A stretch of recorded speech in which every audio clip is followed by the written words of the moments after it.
Okay guys, now like I said, I'm doing this at night after work. Okay, we're going to create the antique finish on my 1860 Army. How are we going to go about this? Okay, the first thing is this. We're going to strip the original factory finish. Then we're going to put on layers of other mottled colors like bluing that's been watered down, allowing the surface to rust a little bit and then card it off. These type things we build up the patina. Why do we want to do this? If you're doing a historic reenactment, you're wanting to be someone from the Old West or something like that, you want your gun to look relatively new because that's when it would be. If on the other hand, if you like the idea of the modern antique that was such a gun, but you cannot afford to buy such an antique, and you find that image pleasing, then you may want to antique it. I have used this technique on my percussion revolvers, rifles, even a 1911 or 2 to make it look like an old war veteran, things like that. It's simply a cosmetic thing.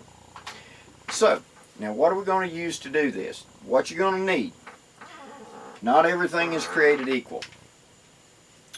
You're going to need a container. Alright? First thing that I decided to use was this. I picked this up at my local Walmart in the craft area where the sewing stuff is. And it's just a little plastic ammo can. Okay? Makes a good stripping chamber. Now into it I've already put the gun. Completely field stripped everything. I am not going to put into the box the wooden grips. We'll get to those in a minute. The brass trigger guard, we'll call it brass, but like I said, it's actually gunmetal. These have a coating on them. So I'm going to sand them first to get rid of that coating. Now I'm simply going to take a piece of light sandpaper. This is 200 and something grit. And I'm lightly, okay, I'm going to take it and I've gone through all the angles, all the edges, and went around and given it a satin finish. Well, I've also stripped off that coating they put on there to keep it from tarnishing before you get it, okay? When you pull it out of the box, even though it might be 5 or 6 years since it was manufactured, they want that to be shiny and look brand new so it's new to you. They don't want it to have turned dark. So they put a coating on this metal to try to keep it from tarnishing. I'm going to lightly sand it and do a little crosshatch. And then finally I'm going to take some steel wool and go over it. And the opposite of that game is to put a little crosshatch. Now we're going to add a little more to this in the next step. But for right now it's going in the bucket for the initial.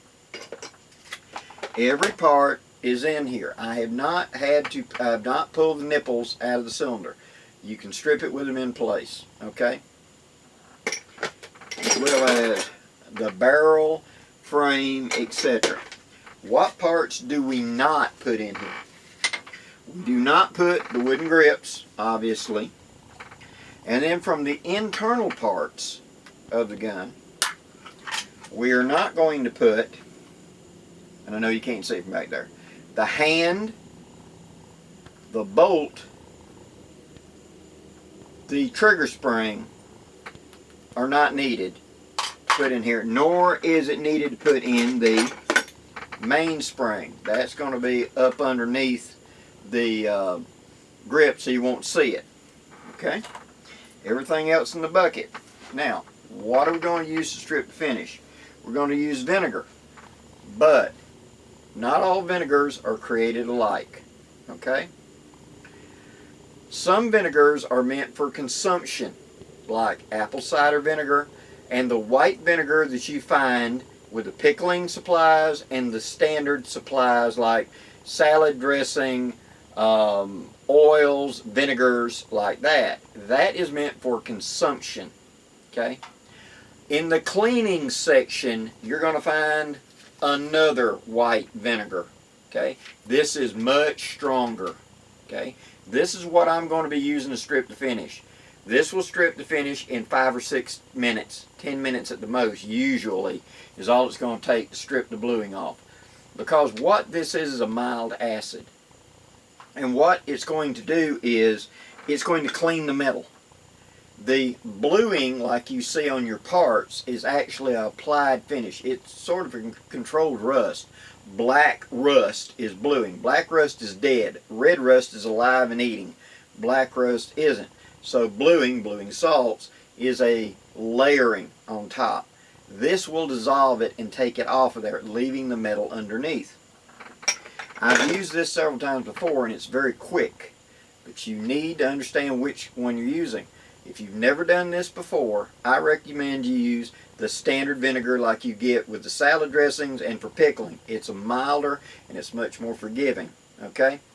This, if you leave it in there too long, it will etch the metal. Okay? If you're trying to make something very weathered, yeah, but that's more advanced. For what we're talking right now, just use that if you're not certain. Okay? Now, my procedure is going to be this. I'm going to take this, I've cleaned these parts ahead of time. I'm going to cover them with a layer of vinegar. I'm going to close the lid up. I'm going to give it 5 minutes. And then wearing gloves, you ain't got to have them, but I'm just going to wear them. I'm going to sort through in there and pull up and look and make sure everything's coming off like I want. When everything is stripped sufficiently, I'm then going to take this tub and go sit it down in my bathtub, open the lid and turn the warm water on, flowing in, so it will simply flow in and overflow and get rid of the vinegar. I'm rinsing at that same time, and I'm putting warm water in here. After a couple of minutes, to make sure there's no vinegar left, then I'm going to pour off a little excess, so I've got about half this full of warm water, and I'm going to neutralize the vinegar with baking soda. I'm going to take about 1/3 of this box and shake it in there, stir it up real good, and let that soak around all those parts for, say, 3 or 4 minutes to neutralize any vinegar and any little bitty nook and cranny. Then I'm going to turn the water back on, this time the cold water, and I'm going to flush all of that out of there till it's all clear water. I'm going to clear out my parts. By using such a deep tub like this, my little screws and stuff like that are not going to go down that drain. They're going to stay in here. I'm never going to pick up anything small and risk dropping it. You see what I'm saying? By using this, I'm going to do that. I'm going to get it down, and then when I get done, I'm ready.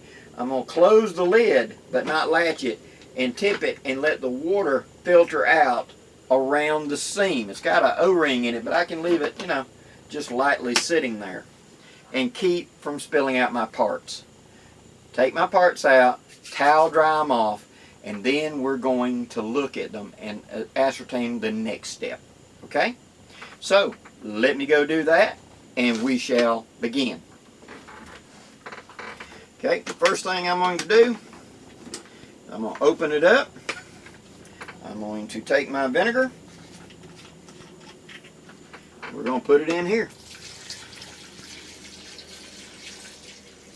I like this ammo box because I can easily completely submerge all the parts in relatively small about a place, and it's big enough to handle a full-length 8-inch barrel. Now I put the lid on and we're good to go. Now we let it work. Okay, now while my vinegar is stripping that finish, let's get back and talk about the grip for a minute. What are we going to use to strip the grip? Well, you can use the stripping solutions that you get in your hardware store to remove the finish and etc.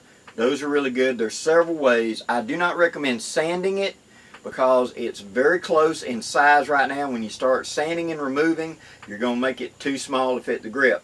So we want to chemically strip this and do as minimum amount of sanding until the end, okay? And the final fitting, after I've got my finish completely stripped off here and I'm fitted it back to the grip and I'm looking at it like I want and everything, if there's, like I said, a little proud place here where my edge is sticking past the trigger guard just a little, that's when I'll take a piece of sandpaper and I'll smooth it down. If it's a little proud right there, that's when I'll go. I'll then sand it down with steel wool, make sure it's right, and then I'll begin the staining process. What am I going to use to strip? Easy off oven cleaner. I used to use this a lot for old military guns like Mosin Nagants, SKSs, 98 Mausers, when they were surplus guns and I'd pick them up cheap and you needed to strip the old finish and turn it into a deer rifle for somebody's kid. This was my favorite go-to because it'd take oil finishes out. This is what I'll spray this down with and dissolve this, but I'll be doing this in a separate video. Now, let's go check on that vinegar, and then I'll be back with the strip parts in just a minute. Okay, after about 45 minutes of allowing it to soak and etc., and I forgot to include telling you to get a Scotch-Brite pad, we have now created our parts that are a nice gray finish. Now what we're going to do is we're going to very carefully take them out and we're going to towel dry them off, paying close attention to any remaining finish, because like you can see here on my back strap, there's a dot right there and there's a couple more little streaks right there. I'm going to leave those because typically in real life the back straps will have some sort of mark or something on them, and old finish will show, or a ding or whatever, so it'll just add to the patina of the final product. Now I'm going to go through each piece now, and as you wipe you're going to get this grayish copperish substance. That's the finish that was on it coming off, and you're probably going to want to get a toothbrush or something, a lot of times, like get down in the recess where the bolt goes and etc. But you want to scrub all of that off so it's nice and clean and dry. I like to use a fan sometimes, or a hairdryer even, to get down in the nicks, the little bitty areas in the cylinders. But we're going to go piece by piece, and we're going to dry them off and clean them and make sure they're thoroughly clean. Now, in here on the 1860, where the pass-through of the loader is, you're going to need to run some sort of bore brush or something through there with a rag, and the bore itself. Now, once we have cleaned, like we have here, and dried it off, you need to lubricate the bore, but not the outside. What we're wanting to do here is we want this surface to begin to rust a little, to begin laying down the foundation for our new finish. But I don't want it to rust in the bore at all. So I'm going to dry it off, and then I'm going to take and very carefully run a patch with a little bit of lubricant up and down and grease my bore with bore butter. And then I'm going to grease the inside of the chambers and the inside of where the base pin goes with bore butter. This will keep it from going too far. Now, the frame.